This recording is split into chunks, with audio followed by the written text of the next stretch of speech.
আমি আপনাদের কিঞ্চিত বলবো, সাথে 2026-এর বার্তা আমরা দেব যে আগামী নির্বাচনে আমরা কি চাইছি, কি করতে চাইছি, সেটা এখানে যারা হাজার হাজার মানুষ উপস্থিত হয়েছেন এই বার্তা নিয়ে গিয়ে পাড়াতে পাড়াতে, মহল্লাতে মহল্লাতে, বুথে বুথে, চায়ের দোকান থেকে শুরু করে পাড়ার রকে, যে যেখানে খেলার ময়দানে যে যেখানে থাকেন, এই বার্তাটা আমাদের পৌঁছে দিতে হবে। আইএসএফ এর বার্তাকে।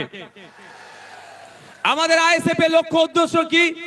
আইএসএফ এর লক্ষ্য উদ্দেশ্য হচ্ছে যে সমাজ ব্যবস্থার পরিবর্তন করতে হবে। এক মফস্বল এলাকার মানুষ, সুন্দরবনের মানুষ, দার্জিলিং এর মানুষ, দিনাজপুরের মানুষ, মালদার মানুষ, বাঁকুড়ার মানুষ, বীরভূমের মানুষ, হুগলির প্রত্যন্ত গ্রামের একটি মানুষ কেন ট্রিটমেন্ট করতে গিয়ে কলকাতার সরকারি হসপিটালের দ্বারস্থ হতে হবে? Indian secular front alternative politics provide করছে। ইন্ডিয়ান সেকুলার ফ্রন্ট কল দিচ্ছে 2026 সালে যদি আমাদেরকে আপনারা সরকারে নিয়ে আসেন, আমরা এই 5 বছর একটা সরকারের সময় পাই, 5 বছর 5টা জেলাতে আমরা কলকাতার পিজি, এনআরএস, আরজি করের মতো স্টার হসপিটাল আমরা বানিয়ে দেব। 100টা চাকরি হলে 10টা অনগ্রসর মুসলমান চাকরি পাবে, 22টা দলিত চাকরি পাবে, 6 জন আদিবাসী পাবে প্রকৃত। এর ব্যবস্থা আমরা করব যদি 2026 সালে আমাদেরকে নিয়ে আসা হয়, আমরা করব। আমরা এই মঞ্চ থেকে কি বলছি? আমাদের অধিকার, পরিযায়ী শ্রমিকের অধিকার, ইন্টার স্টেট মাইগ্রেন্ট লেবার 1979 কেন্দ্র সরকারের আইন। এই মাইগ্রেন্ট লেবারদের এই যারা নানান রকম অত্যাচার অনাচার হচ্ছে, এইগুলো বন্ধের জন্য। কিন্তু দুর্ভাগ্য, আজকে এখানে যারা উপস্থিত হয়েছেন, মুর্শিদাবাদ, মালদা, দিনাজপুর রাজ্যের বিভিন্ন জায়গা থেকে এসেছেন, যাদের অনেকের বাড়ির লেবার ছেলেরা মাইগ্রেন্ট লেবার হয়ে ভিন্ন রাজ্যে কাজ করছেন, আপনাদেরকে জানানো হয়নি inter state migrant labour act 1979টা কি।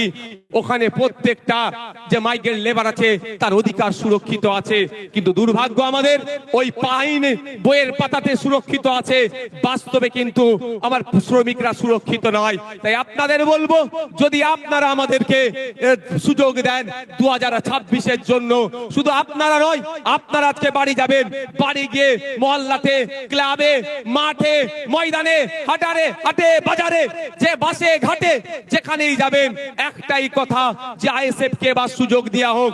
আইএসএফ এই চোর ডাকাত গুন্ডা মস্তান গুলোকে সরিয়ে দিয়ে সুষ্ঠু সমাজ ব্যবস্থা নিয়ে আসবে। যে এই সমাজ ব্যবস্থায় সরকারি কর্মচারীরা তার হকের দিয়ে পাবে কেন্দ্রীয় সমাহারে, যে সমাজ ব্যবস্থায় শূন্য পদগুলো পূরণ হবে, বেকারত্ব দূরে সরানো হবে, যেই সমাজ ব্যবস্থায় আনিসের বিচার হবে, তামান্নার বিচার হবে, তিলোত্তমার বিচার হবে, যে সমাজ ব্যবস্থায় নারীরা তার অধিকার পাবে, যে সমাজ ব্যবস্থায় কৃষক তার উৎপাদিত ফসলের দাম পাবে, যে সমাজ ব্যবস্থায় আমি আপনি মেহনত করছি, আমার আপনার শ্রমের মূল্যায়ন হচ্ছে না, এই শ্রমের মূল্যায়ন হবে, মিনিমাম ওয়েজেসটা আমরা বাড়াবার ব্যবস্থা করব। যে এই সমাজ ব্যবস্থায় নারীদের হাতে শুধু 1012 টাকা তুলে দিও নাই, নারীদেরকে ক্ষমতায়ন করতে গেলে আমরা মনে করি কম করে 5000 টাকার ব্যবস্থা করতে হবে। সেই সমাজ ব্যবস্থা আমরা নিয়ে আসবো। তবে হ্যাঁ, 5000 টাকা দেওয়ার সাথে সাথে রাজ্য কিছু কাজ বুঝে নেবে। এই সুষ্ঠু সমাজ ব্যবস্থা আনবো, যেখানে বর্ণগত, জাতিগত, ধর্মগত, নারী পুরুষের কোনো ভেদাভেদ থাকবে না, যেখানে সবাই আমরা মানুষ, আমাদের সামাজিক পরিচয় আমরা যেটা সেটা নিয়ে মাথা তুলে বেঁচে থাকবো। সেই সমাজ ব্যবস্থা নিয়ে আসবো। বাংলার মানুষ যদি 2026 লোক বিধানসভা নির্বাচনে আমাদেরকে সুযোগ দেয়,